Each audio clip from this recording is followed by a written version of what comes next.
Hola, ¿qué tal? Este es su programa Monseñor Romero y la misión del Evangelio. Es martes 12 de septiembre. Hoy, como hemos explicado antes en la sección de la lectura de la palabra de Dios, vamos a tener el panorama. Hoy vamos a tener todo el movimiento que prepara ya el mensaje radical de Jesús.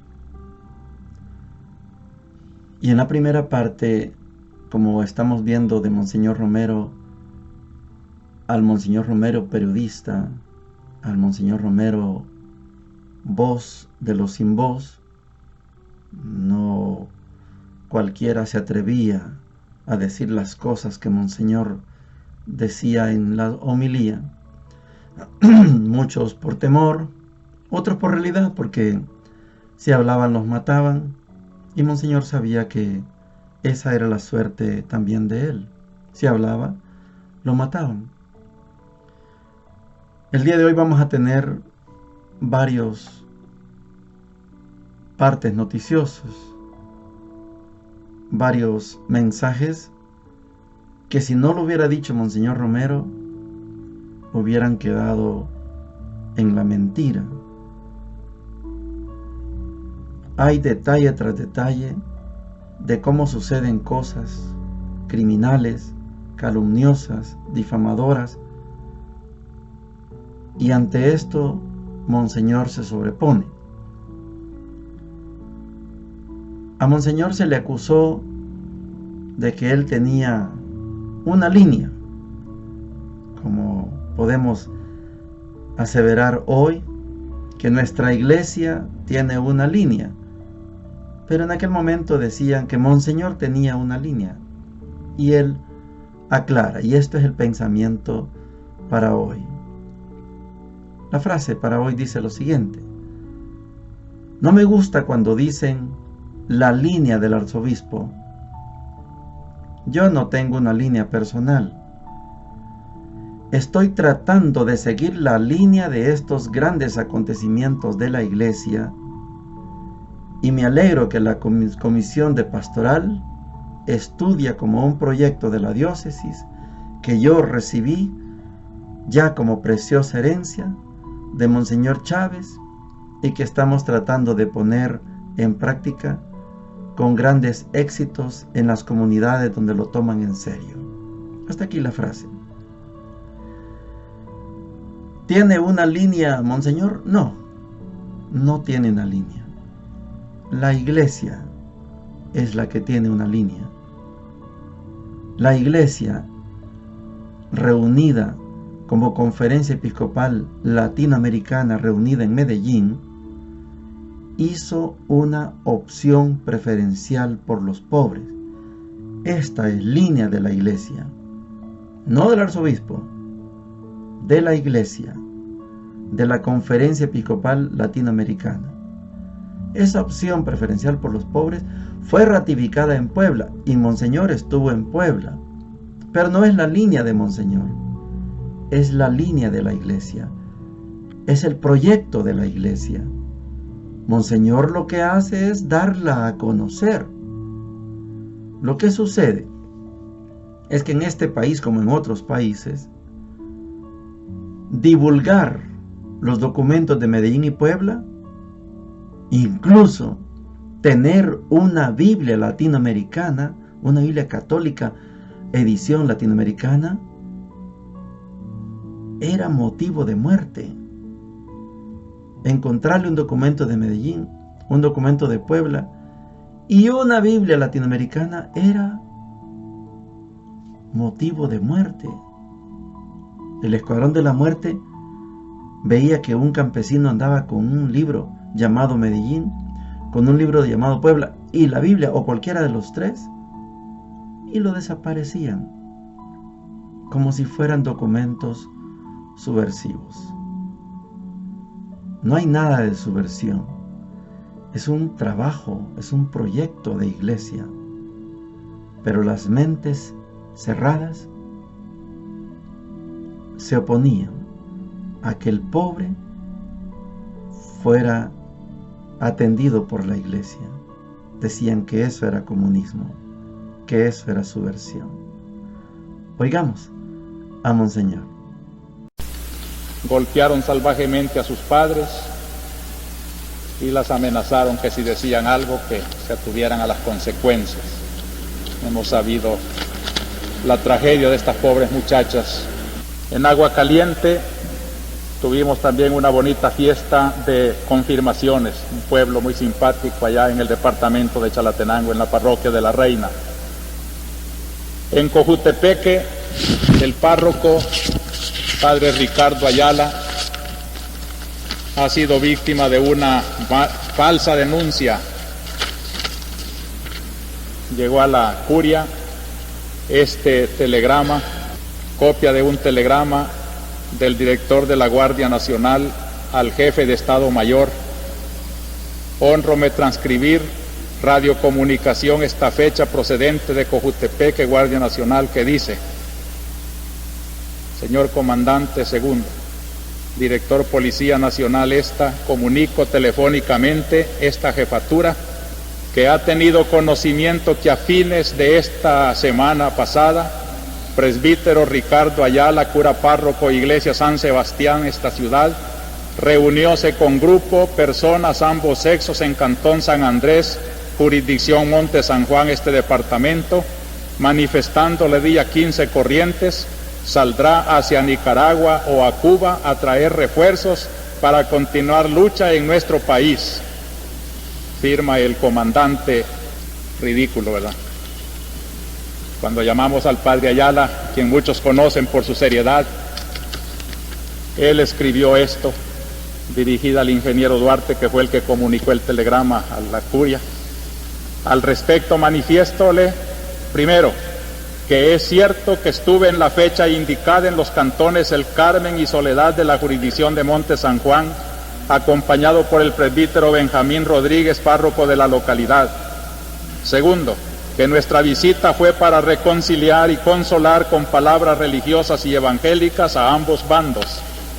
Tercero, que es completamente falso y tendencioso afirmar que hayamos ofrecido salir del país el 15 del corriente mes para traer refuerzos de otros países para continuar la lucha. No es ese nuestro lenguaje, ni es esa la misión pastoral que se nos ha confiado. Atentamente, padre Ayala.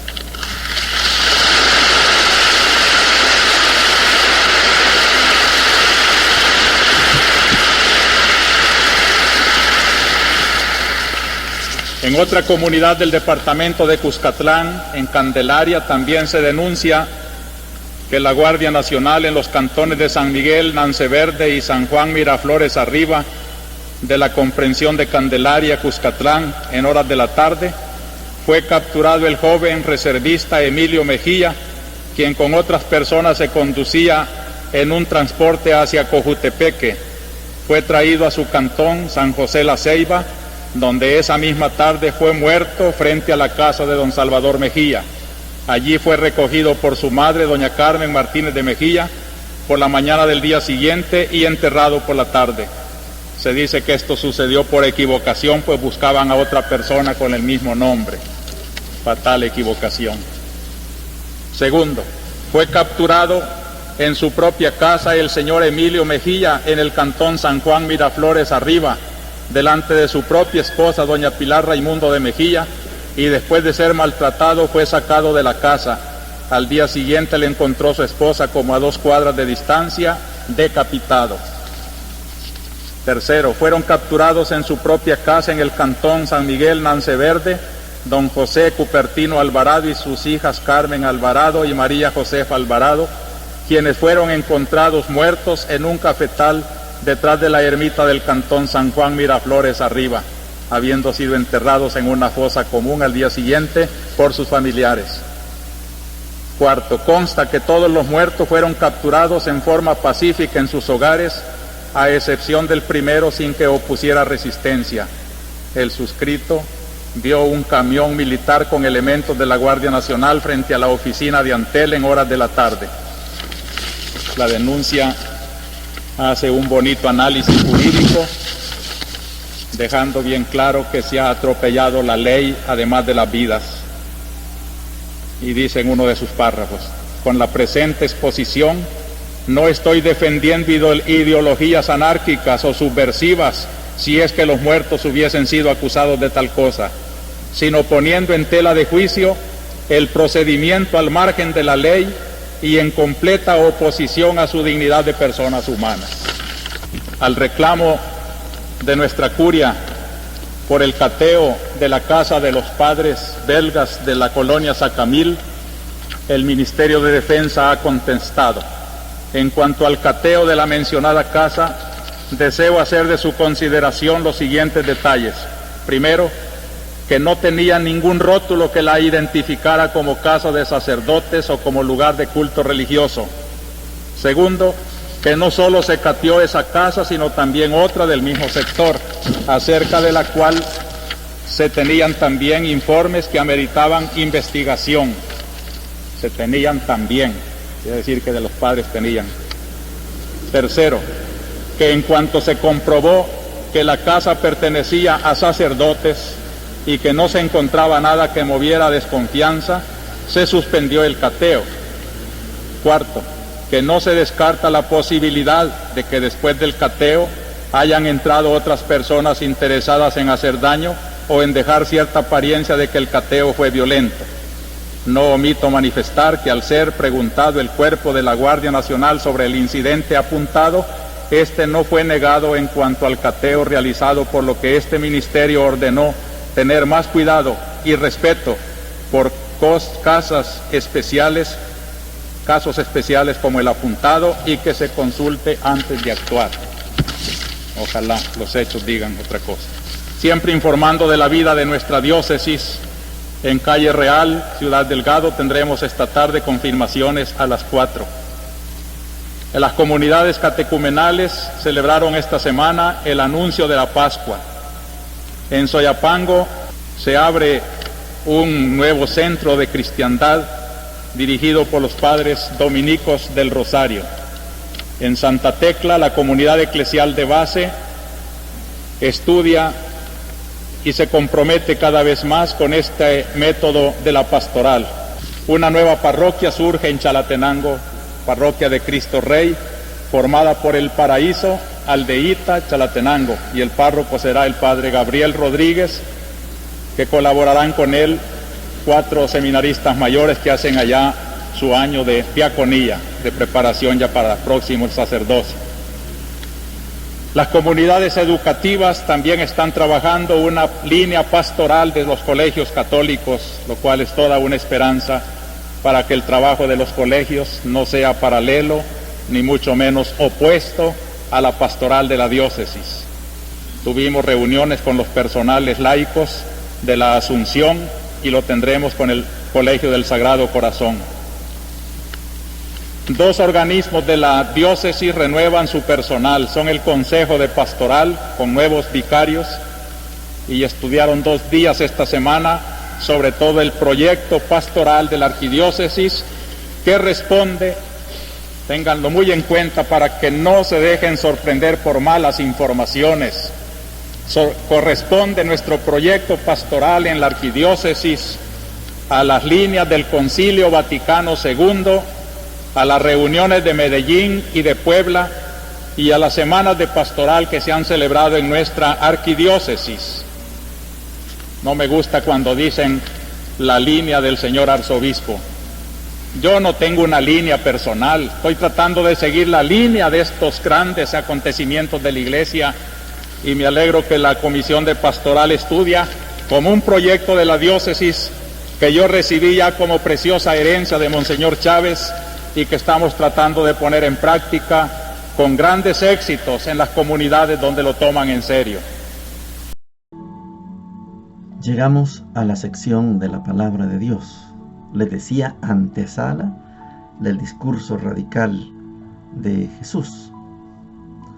Estamos en el Evangelio según San Lucas, y lo que vamos a escuchar precisamente nos prepara a ese gran encuentro con el Jesús radical, que precisamente Lucas lo presenta como Dios de la misericordia, sí, pero también como Dios identificado con los pobres.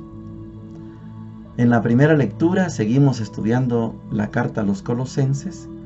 Estamos en el capítulo 2, versículos del 6 al 15. Y dice lo siguiente: Hermanos, ya que han aceptado a Cristo Jesús, el Señor, procedan según Él. Arraigados en Él, déjense construir y afianzar en la fe que les enseñaron y rebosen agradecimiento. Cuidado con que hay alguno que los capture con esa teoría que es una insulsa patraña forjada y transmitida por hombres, fundada en los elementos del mundo y no en Cristo. Porque es en Cristo en quien habita corporalmente toda la plenitud de la divinidad, y por Él, que es cabeza de todo principado y autoridad, han obtenido su plenitud. Por Él fueron también circuncidados con una circuncisión no hecha por hombres, cuando los despojaron de los bajos instintos de la carne por la circuncisión de Cristo. Por el bautismo fueron sepultados con Él y han resucitado con Él, porque han creído en la fuerza de Dios que los resucitó de entre los muertos. Estaban muertos por sus pecados, porque no estaban circuncidados, pero Dios les dio vida en Él, perdonándoles todos los pecados. Borró el protocolo que nos condenaba con sus cláusulas y era contrario a nosotros. Lo quitó de en medio, clavándolo en la cruz, y destituyendo por medio de Cristo a los principados y autoridades, los ofreció en espectáculo público y los llevó cautivos en su cortejo. Palabra de Dios. Te alabamos, Señor. Este trocito tiene varios elementos, no lo voy a poder tocar todos. Lo primero es la figura con la que comienza el texto. Ya que han aceptado a Cristo Jesús, el Señor, procedan según Él. Sean semejantes a Él. Esto da pie para que todos los que nos enorgullecemos, los que nos sentimos orgullosos de ser cristianos, ahí hay un criterio. ¿Procedemos como Él? Esa es la exhortación de San Pablo. Ya que han aceptado a Cristo Jesús, el Señor, procedan según Él. No acepten a Cristo en su corazón, como bien se dice, y se comportan como Anás, Caifás, como el Sanedrín. Eso es delicado.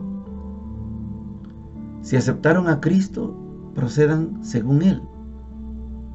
Parezcanse a Jesucristo. En la teología hay una expresión que es bien bonita y que es la solución a todos los problemas de la sociedad, cuando dice: todos somos alter Christus, todos somos otro Cristo.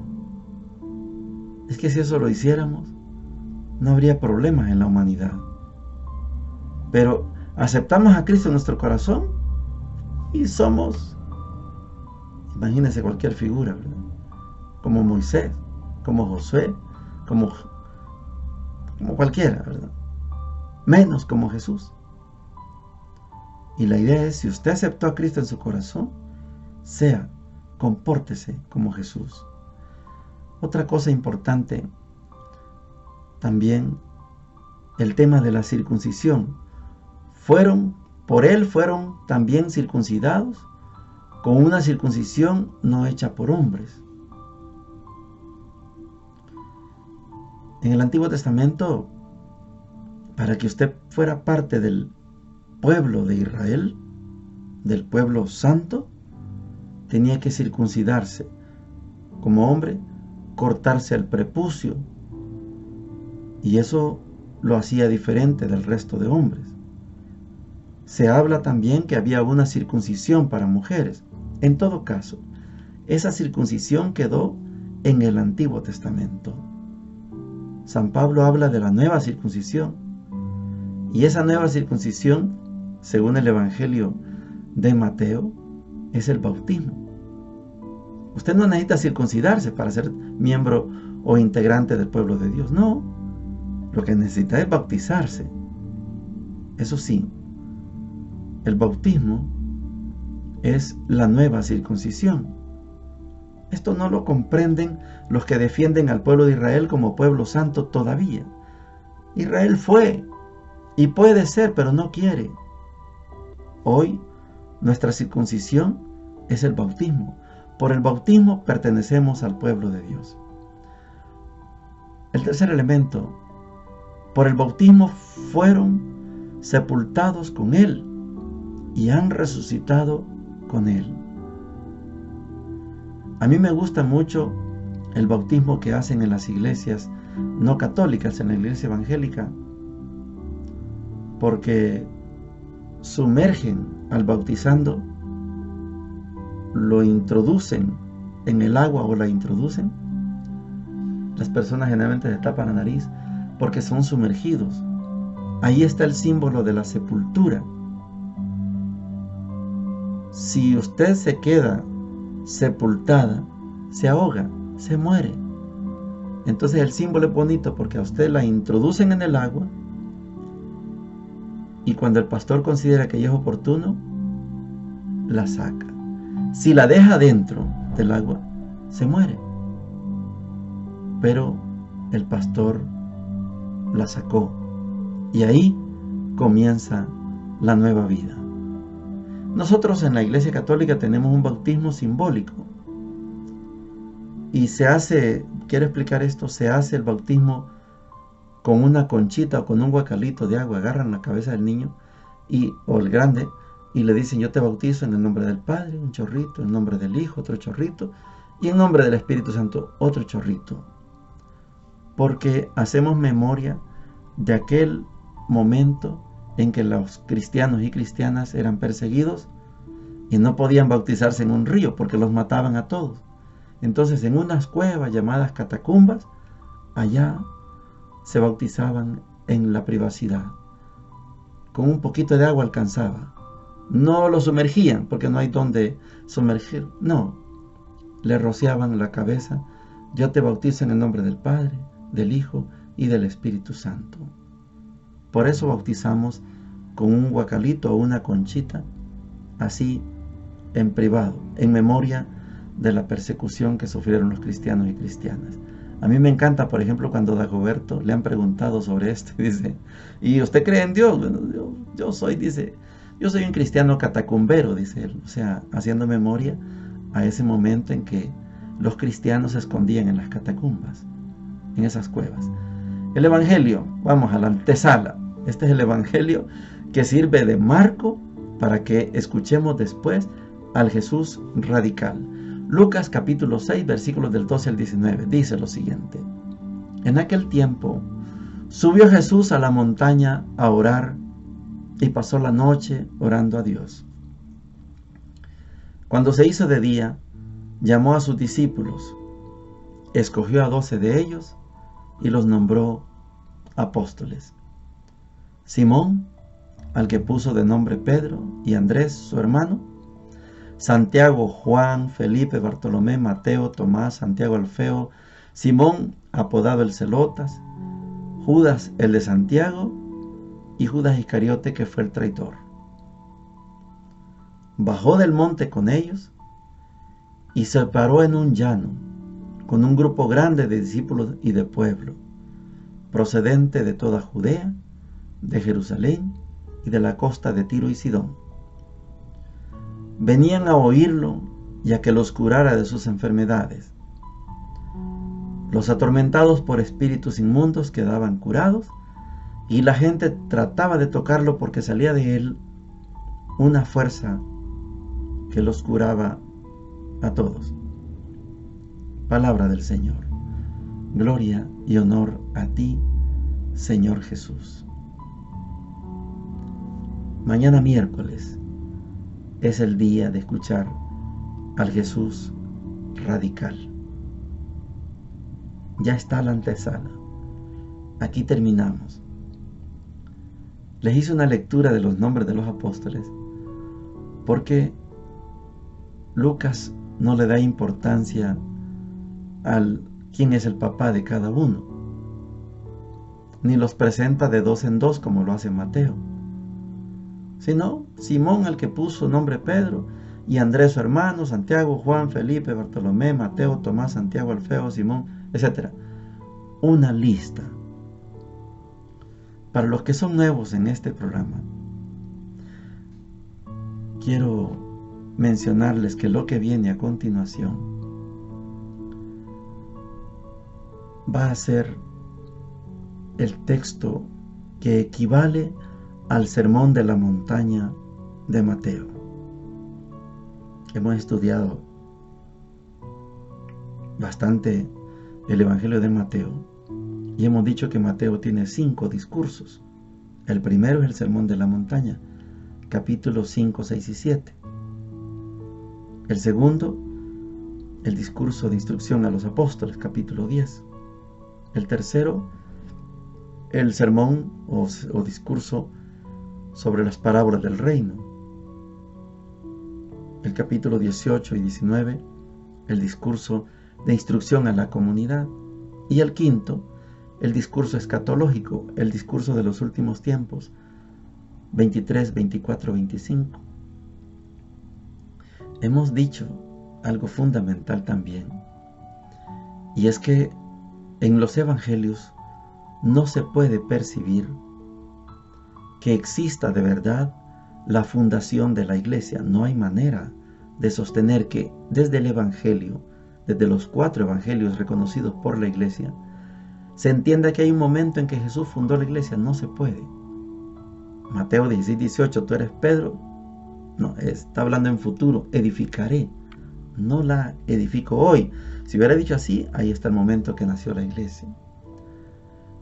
Esto que estamos leyendo y estudiando hoy es lo que Pablo Richard nos ha enseñado. Esto es el movimiento de Jesús. Mire, yo les agradecería mucho si buscan elementos, no sé, en otras fuentes, y comprendamos qué significa el movimiento de Jesús.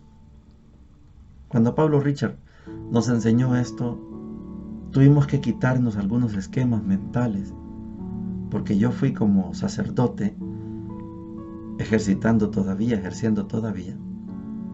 y me costó entender la figura del movimiento de Jesús, porque yo iba como sacerdote de la Santa Madre Iglesia. Entonces, y este viene a decirme que lo que hay es un movimiento de Jesús.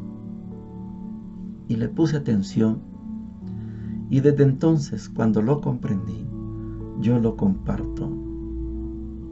Jesús, al escoger a los 12, está formando el movimiento de Jesús. No está formando la iglesia todavía, eso viene después. Está constituyendo Jesús el movimiento, lo que va a ser la base de la iglesia, sí, pero el movimiento. ¿Y quiénes más vienen?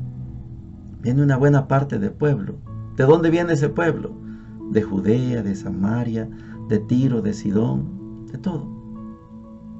Los que están escuchando a Jesús y se han convencido que Él trae una noticia importante.